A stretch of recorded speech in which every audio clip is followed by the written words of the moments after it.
মুম্বাই ইন্ডিয়ান্সকে নিয়ে অনেক বড় খবর বেরিয়ে আসছে। এক সপ্তাহের মধ্যে মুম্বাই ইন্ডিয়ান্সের একটা মিটিং হবে, সেই মিটিংয়ে অনেক বড় বড় সিদ্ধান্ত নেওয়া হবে।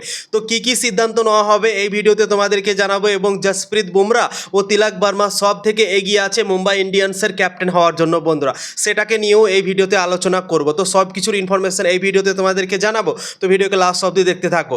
আইপিএল 2027 সাল শুরু হওয়ার আগে অনেক খালবালি মেচে গিয়েছে মুম্বাই ইন্ডিয়ান্সের খেমাতে, কেননা মুম্বাই ইন্ডিয়ান্সের দল 3 বছর থেকে যা পারফরম্যান্স করেছে না, সত্যি খুবই খারাপ পারফরম্যান্স করেছে। এবং সেই খারাপ পারফরম্যান্সের জন্য মুম্বাই ইন্ডিয়ান্স অনেক বড় বড় সিদ্ধান্ত নিতে যাচ্ছে 2027 সালের আইপিএলটা সামনে রেখে বন্ধুরা। হার্দিক পান্ডিয়া মুম্বাই ইন্ডিয়ান্সের দলে ক্যাপ্টেন্সি করলো 3 বছর, মুম্বাই ইন্ডিয়ান্স একবারও চ্যাম্পিয়ন হতে পারেনি। এবং হার্দিক পান্ডিয়ার কথা তো তোমরা আশা করছি সবাই জানো, হার্দিক পান্ডিয়া মুম্বাই ইন্ডিয়ান্সের দলে থাকবে না, সে অন্য দলে যাবে, অন্য দলের সাথে ট্রেড করে দেবে মুম্বাই ইন্ডিয়ান্স। এরকম তো কথাবার্তা অনেক খবর তোমরা শুনেছো, ট্রেডের খবর শুনেছো হার্দিক পান্ডিয়াকে নিয়ে। তো হার্দিক পান্ডিয়া তো অন্য কোনো দলে যাবেই ট্রেড হয়ে, এটা তো ভাই বলাই যাচ্ছে, ঠিক আছে।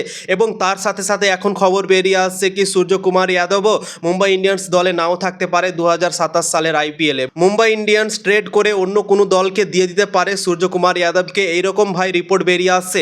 এবং সব থেকে বড় খবর বেরিয়ে আসছে মুম্বাই ইন্ডিয়ান্সের খেমা থেকে কি মুম্বাই ইন্ডিয়ান্স এক সপ্তাহের মধ্যে অনেক বড় একটা মিটিং করতে যাচ্ছে। সেই রিভিউ মিটিং হবে 2026 সালের আইপিএলের জন্য।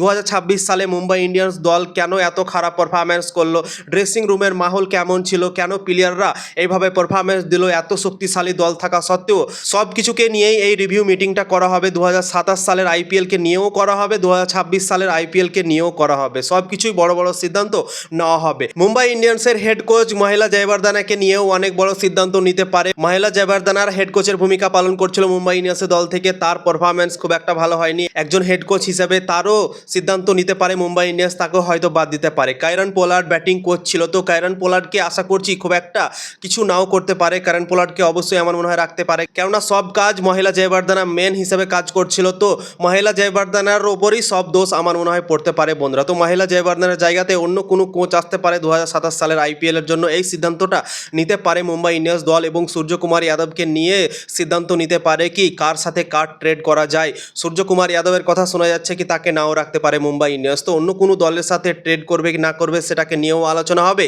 হার্দিক পান্ডিয়াকে নিয়ে তো আলোচনা হবে, কার সাথে ট্রেড করলে ভালো হয়, কোন দলকে দেবে হার্দিক পান্ডিয়াকে, কোন দল থেকে প্লেয়ার আনবে হার্দিক পান্ডিয়ার বদলে, সেটাকে নিয়েও ভাই আলোচনা হবে এই মিটিংয়ে। সব থেকে বড় আলোচনা হবে পরবর্তী ক্যাপ্টেন কে হবে মুম্বাই ইন্ডিয়ান্সের দলে, এটাকে নিয়ে সব থেকে বেশি আলোচনা হতে চলেছে মুম্বাই ইন্ডিয়ান্সের এই মিটিংটাতে। এখন যেটা খবর বেরিয়ে আসছে সেই খবর অনুযায়ী তোমাদেরকে জানাচ্ছি, সব থেকে বড় দাবিদার আছে এখন জসপ্রীত বুমরা ও তিলক বর্মা। এই দুজন মুম্বাই ইন্ডিয়ান্সের ক্যাপ্টেন হওয়ার জন্য সব থেকে বেশি এগিয়ে আছে বন্ধুরা। এই দুজনের মধ্যেই হয়তো একজন ক্যাপ্টেন্সি করতে পারে 2027 সালের আইপিএলে মুম্বাই ইন্ডিয়ান্সের দল থেকে বন্ধুরা। তো এই সব নিউজ বেরিয়ে আসছে মুম্বাই ইন্ডিয়ান্সের খেমা থেকে। সূর্যকুমার যাদব অন্য দলে যেতে পারে, হার্দিক পান্ডিয়া অন্য দলে যেতে পারে, জসপ্রীত বুমরা তিলক বর্মার মধ্যে একজন ক্যাপ্টেন্সি করতে পারে, এবং মহিলা জয়বর্ধনারও চাকরি চলে যেতে পারে হেড কোচের পদ থেকে বন্ধুরা। তো সব কিছুই সিদ্ধান্ত এই মিটিংয়ে নেওয়া হবে বন্ধুরা।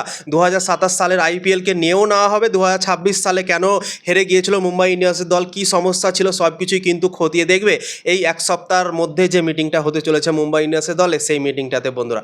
তো ইনফরমেশন যদি ভালো লেগে থাকে অবশ্যই লাইক শেয়ার করে সবাইকে জানার সুযোগ করে দেবে।